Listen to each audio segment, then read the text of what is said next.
Hi guys, welcome back to a new episode of Apps Academy. Today in this video, I'm going to show you how you can log into your Canva's account. Keep watching the video till the end.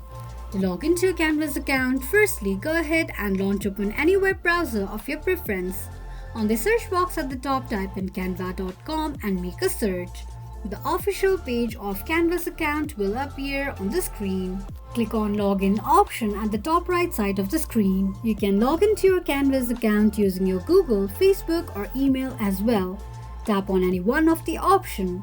Here I'm gonna go with Google.